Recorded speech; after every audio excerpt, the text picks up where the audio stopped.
James, when I press record, it's recording, right? Like this thing in the top means it's recording the session, right? Yeah. It's recording. It said so.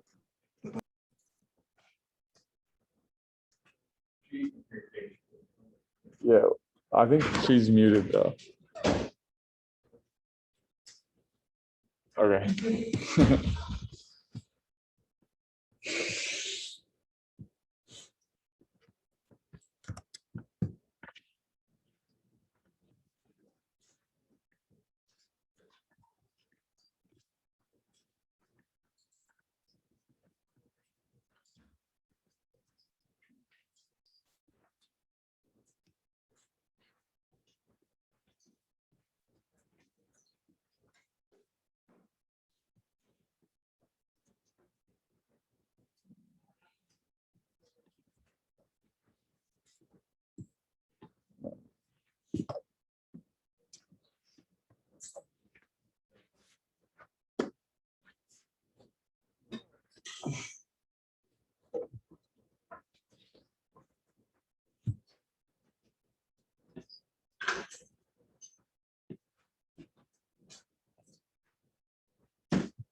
All right, so it's 2:10, so I'm gonna get started.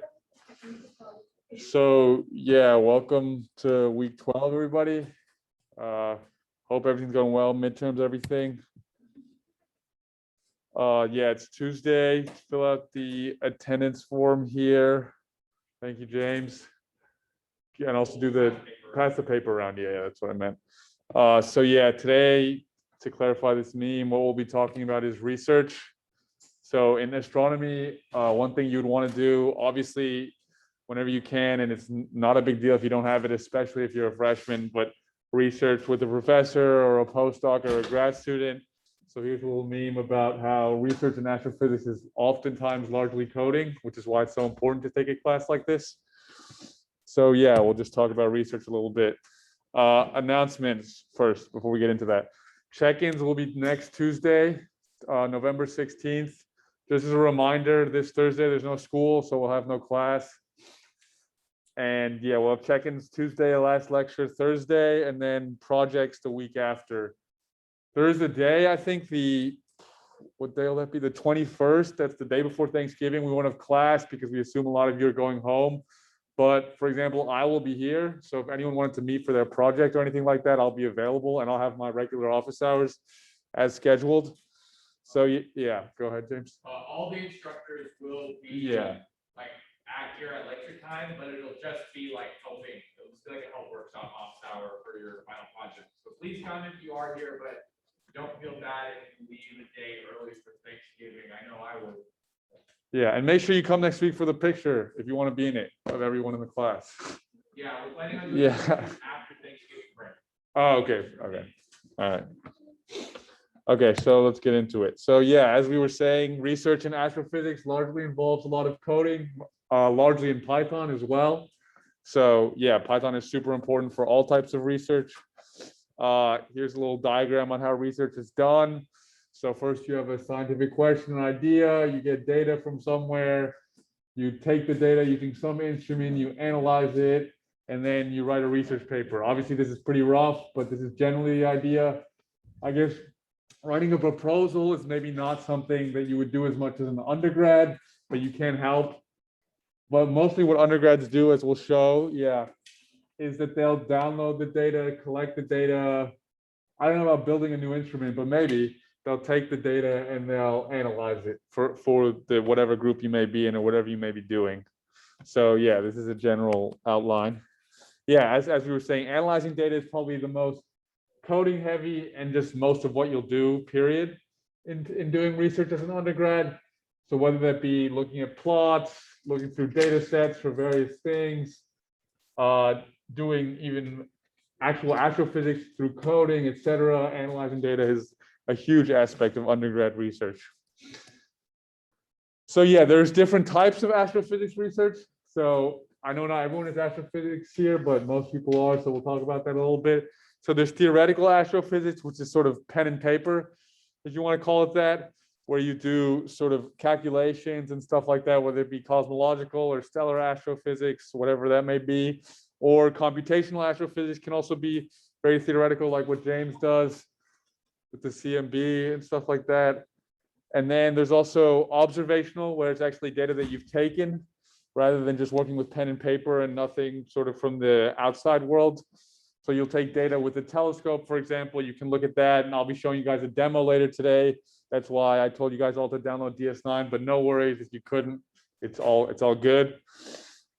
In taking data, you'll do data analysis of various data sets, whether it be from a telescope, like we said, or data that other people have taken in the past.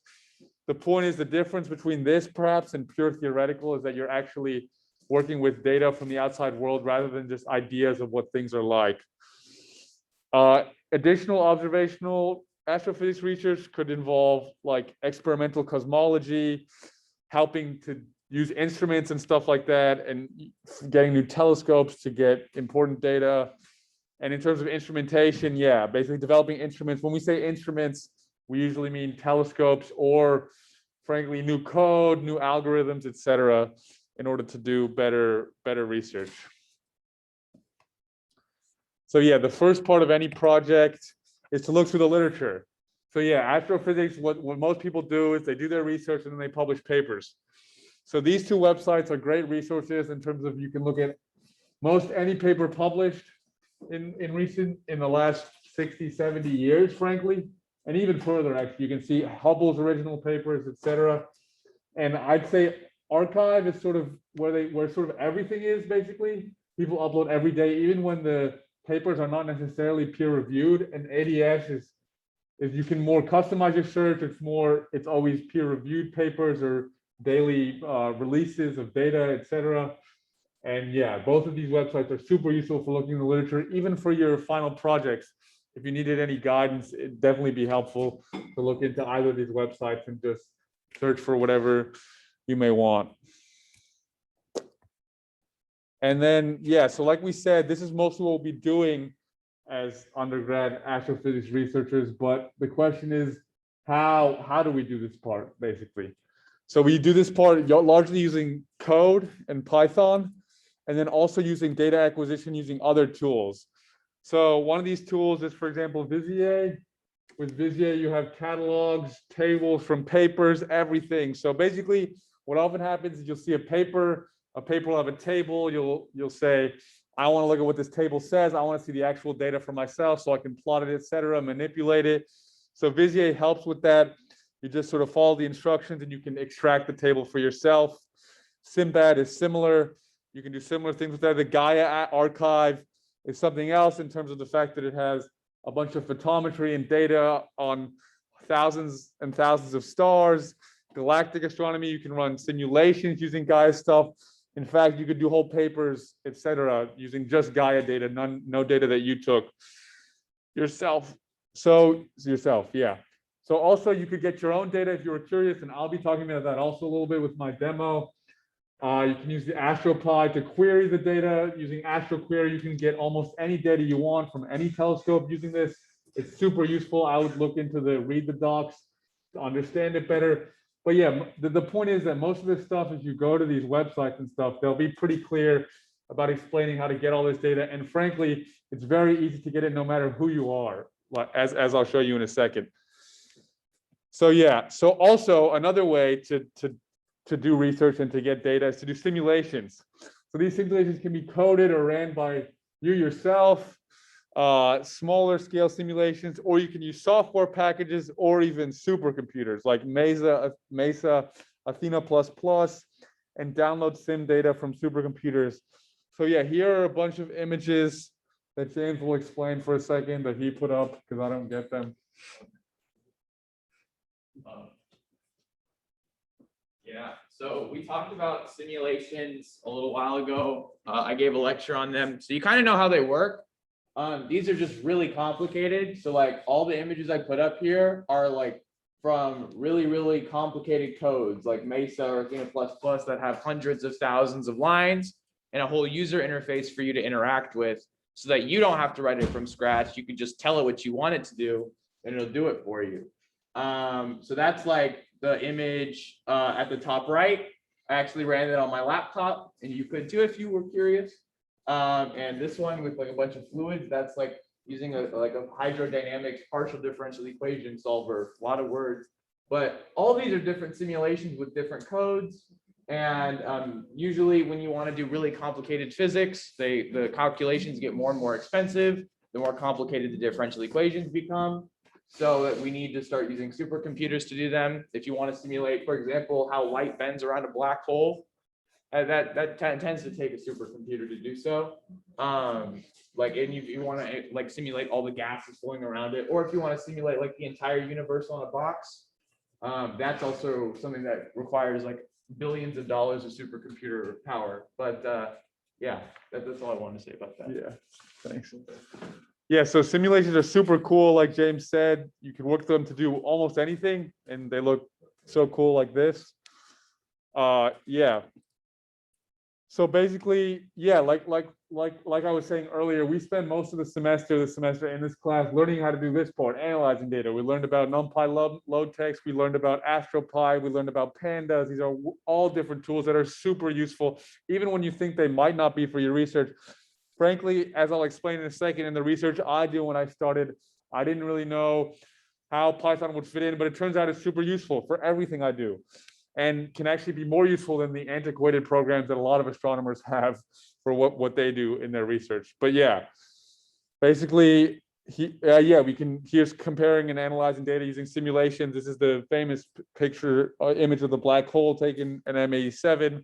Here's a simulation and then a blurred simulation.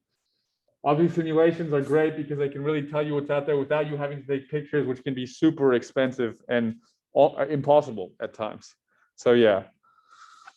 Yeah, in order to write the research paper, though, the most important step, which we've learned about, is LaTeX. So all research papers are written in LaTeX. You have templates for research papers, which are super useful, developed by that ADS thing we were talking about earlier. And yeah, it's probably going to say that. Yeah. So wait. Oh yeah, we use LaTeX to write them. LaTeX, you can share it, you can write it together. It's super useful in Overleaf. And yeah, that's why we learn LaTeX basically, because it can help you to write and finalize research papers. So yeah, this is basically an overview of how we do research in astrophysics, but I wanted to show you guys what I do because I think it's pretty cool and it can show you some of the tools that are important and stuff like that. So yeah, the main stuff that I do, as I sort of talked about in my earlier lectures, I look at supernova. So basically, I wanted to show you how easy it is actually to look at the pictures that I'm looking at. So yeah, we'll start by, if I get out of here. We're going to be looking at, I'll just show you a picture really quickly, at images taken with this telescope. It's an international telescope operated from the Maryland area by the Space Telescope Science Institute, which has been running for 30 years. It's taken thousands of incredible pictures. It was the telescope that was used to help measure the acceleration of the universe with supernova data and stuff like that.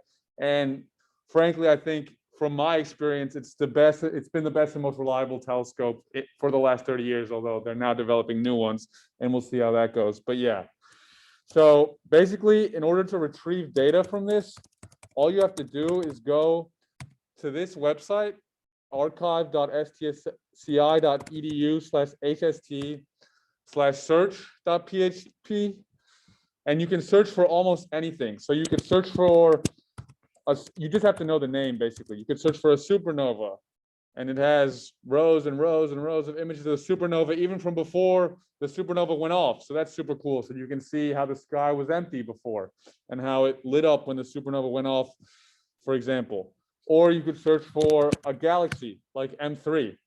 And of course, there are a little more images of M3, but yeah, you can basically, the Hubble telescope has taken images of hundreds and hundreds of astrophysical objects, almost anything you can think of.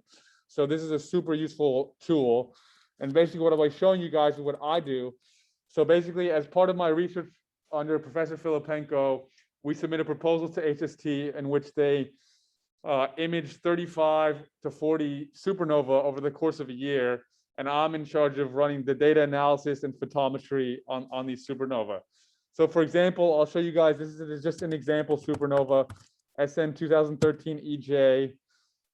It's a type 2 supernova, which means it came from a massive star that exploded at the end of its life. And basically what you have to do is you just go here, you can sort by the date. So I want the most recent observation just because I've worked with that. And I'll go there and then I'll go submit marked data for retrieval. You put in your email and you would request, this is, I mean, I understand this is a little probably hard to follow, but the point is just that this is easy once you get the hang of it once. And basically what you want to request is a certain extension. And in most HST extensions, the DRC extension is what you want. Frankly, I've never really understood what the different extensions mean, but all I know is that this is the one that you want because it's the real image. The other ones are sort of science extensions and often aren't, you can't see much in them. So then you go to send retrieval request. We'll click that.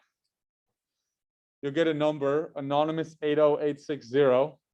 So then you can go to your email. And you can see you have request received email essentially. So you have the request received and you just have to wait for a second basically just for it to go through. It'll probably take like, yeah, there we go. This should be, yeah, exactly. So once you get this retrieval status for request, anonymous, etc. email, you can go into this app called FileZilla Pro, which is just a transfer app. So basically what this does, it transfers these images from a secure server in HST onto your computer so you can see them for yourself. So you just go, it explains all this in the email to be clear. You put the host as archive.stsci.edu. The username is anonymous and the password is your email without the @ whatever. So my password is 18rway, for example. And then you can connect.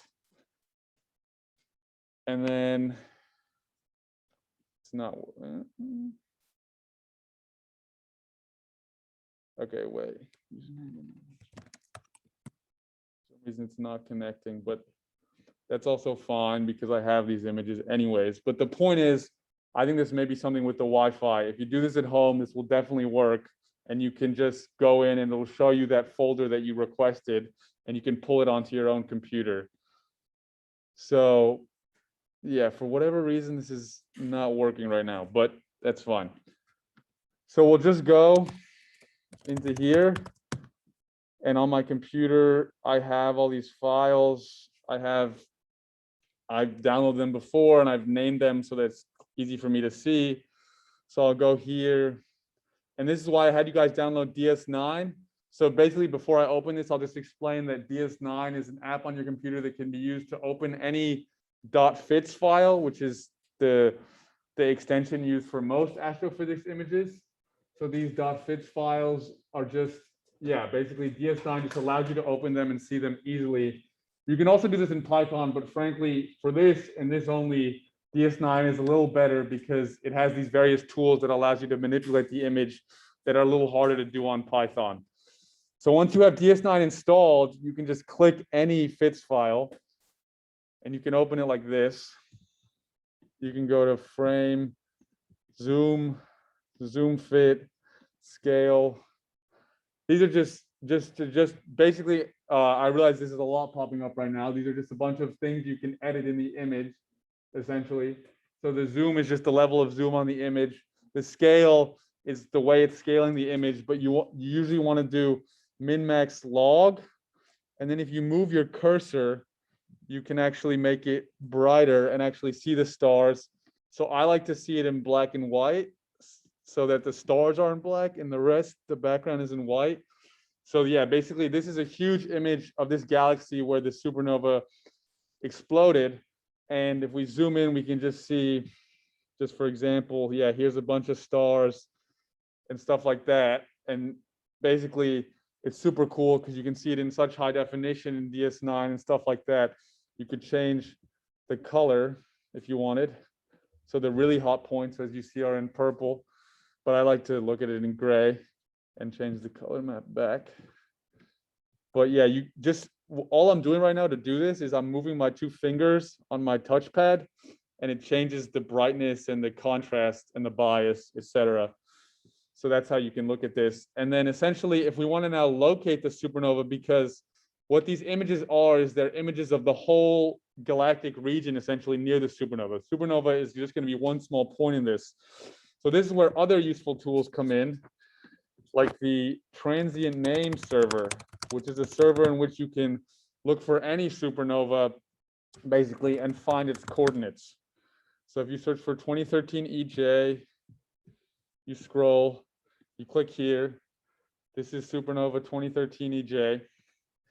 And then you can see it gives you the raw deck, which is just basically sky coordinates for the supernova. It's just something you need to know in order to do this. Basically, you scroll over here, you can go to a region, and this region thing is once you click region, it'll give you this green circle centered on the coordinates that you can specify. So if you put it in like you want right here,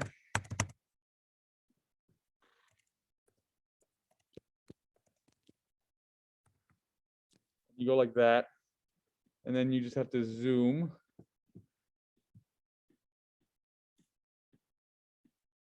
So yeah, basically this, and honestly, I'm cheating a tiny bit because I already know, because this is actually really complicated to figure out where the supernova is because there's so many spots. But this right here is a supernova, and I only know that because I've seen that so many times. But actually, let me go to something else where I can show it a little bit clear, because obviously this is 8 years later and the supernova has decreased in brightness and stuff like that. So like if I open this, I think I think there should be a supernova in here that just exploded this year. So let me see if that's the case. Yeah, I think so. So, well, I'll do the same thing, do a region.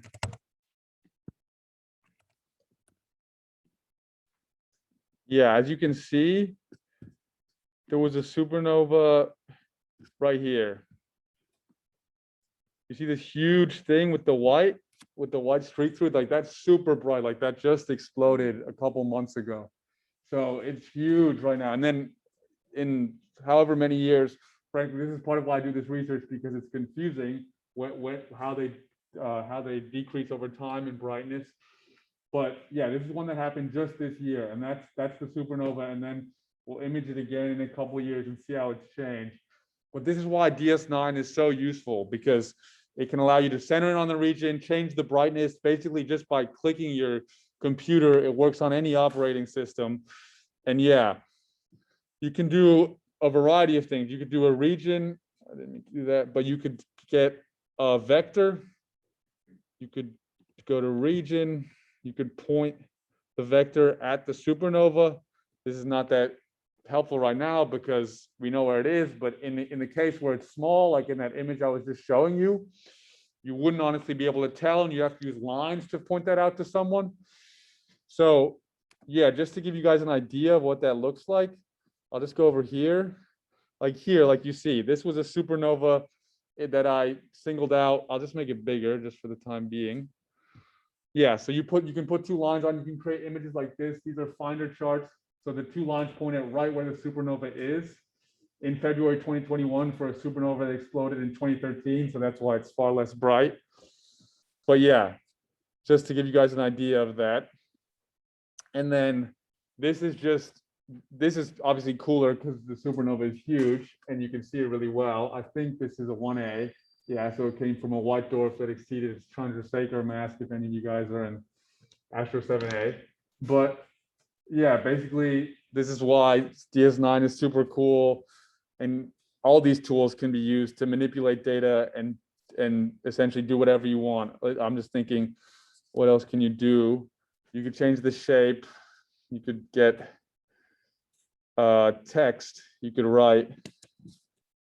No, I didn't need to do that. Yeah, you could write SN 2021J, and it'll show you right there. And then you can make it smaller so that's clear what's going on and stuff like that. And you can just do whatever you want to the image. Basically, it's super useful because, for example, if you had a bunch of images in the same place, basically, but you wanted to align them perfectly, because obviously you take images with different cameras and they're not always aligned. You can zoom, and then I believe you can blink, which is where you go back and forth. Obviously, in this one, it's not doing much because these aren't in the same region of the universe. But in other cases, it can be super useful in order to see how objects have changed over time. For example, just to give you guys another example really quickly.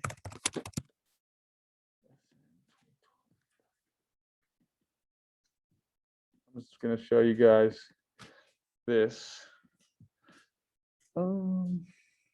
Yeah. So I'm going to get rid of these two for now and just go to these. These are all images of the same field over the span of 7 years.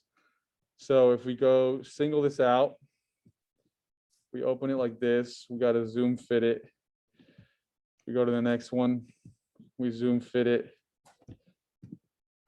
And when we can really see something, we go to the next one, we zoom fit it. And then we can see something for real. Yeah. So basically, as you can see, if you go through, they're not all aligned the same way. There are different points and stuff. And then basically what you would want to do is you could go, look, this is a supernova 2012 AW. So this is a supernova that actually has a light echo, which means that it's interacted with dust around it in order to form a halo, which I'll show you guys in a second. So you go here, you open this. No, I don't want to make it text. You go like this.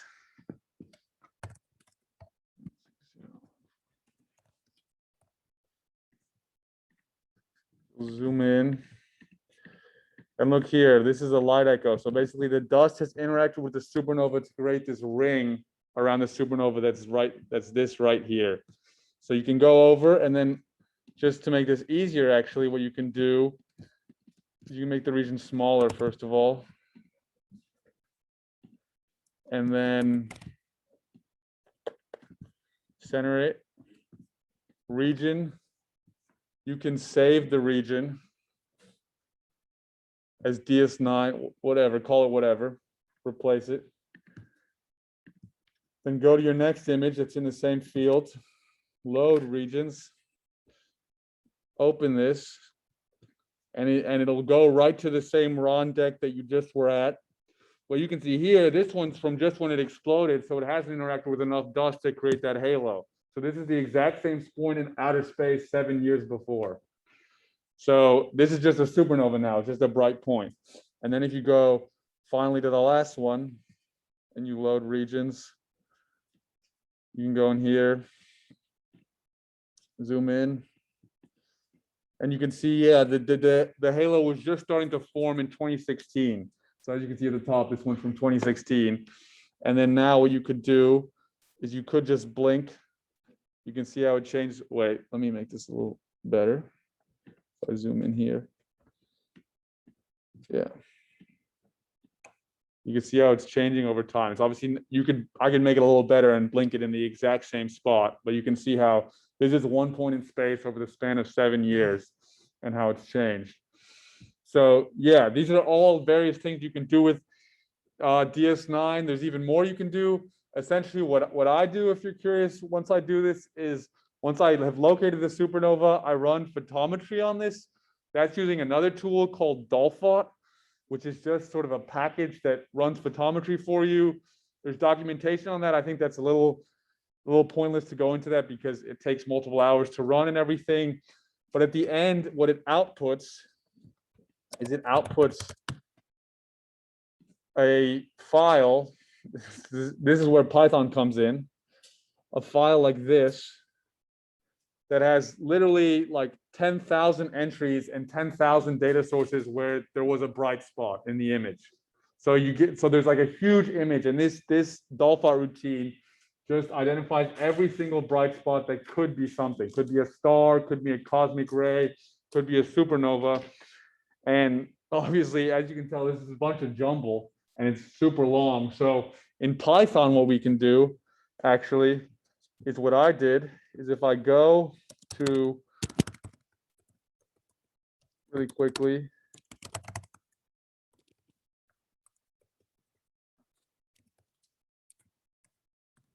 I go to my Jupyter notebook in this folder.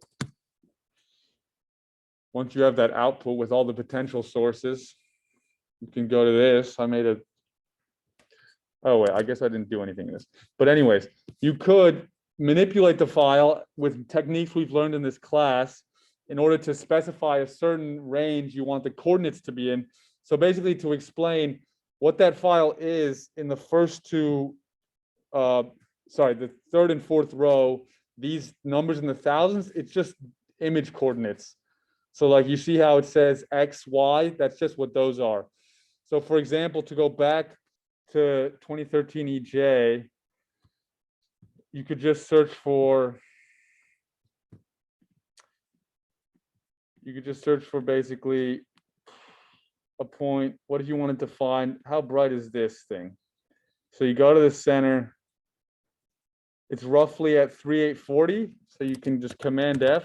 Obviously, this is where Python helps because there's 18 entries at 3840. So it's a little confusing. But like you can just find it essentially in this table.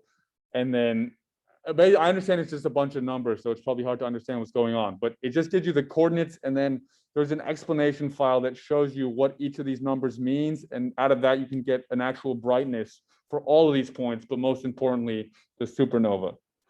So yeah, that's basically what I do with data, a sort of short run through. Does anyone have a question or anything like that? Yeah, Claire. Oh, wait, sorry, so on that site, how do you find the file? Are you using CanStars or? On the website that I was on in the beginning, the archive. Oh, no, that you don't get the FITS files from here. The FITS files come from this archive website. So if you go to this URL, I'll just leave it up, and then you search, and then you have to, yeah, I realized that was confusing. You have to get them by like transferring them from another computer onto yours. And that's what I couldn't show you guys because for some reason this internet is not working, but you would use this app called FileZilla. But also, honestly, there should just be, there are ways with PanStars, I'm sure you can get the FITS files without doing that transfer and just downloading them from somewhere. But yeah, that's how you do that. The transient name server basically is just useful because it tells you when and where a supernova was found. And some people in this room have found supernovas themselves that are there. James and Emily. Yeah. And yeah, it's super useful in terms of locating it and stuff like that. So yeah, I think that's basically all for what I do and the data I work with. So I hope you guys like that and look into DS9 and stuff if you want, and come ask me any questions, but you guys can work on your projects now and ask me any questions as well. Thanks. Yeah, so for the rest, sorry to interrupt this, second. For the rest of today, you don't have to stay, but I'm here to help you with your final project. So, you come talk to us if you have any questions. Check-ins are going to be next week on Tuesday. That means we are going to basically talk to you and see if you're doing anything. So please do something before that so we don't have to be annoying. Start writing your code. Just want to reiterate, the final project presentations are the week after Thanksgiving. Thanksgiving is in 2 weeks from now. So it's starting to get crunch time. Please don't email us during Thanksgiving break asking for help because we're probably going to be with our families and whatnot. So please start coding now if you haven't. Pronto, start trying to make a lot of progress. Come to office hours if you need help. Ask on Discord. Talk to us via email, whatever it is, but start now, not later. All right, so today for the rest of today is this workshop. Yeah, you guys just write in the chat if you have any questions. Yeah.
Whatever, we get it. Like, momentum. Yeah, yeah.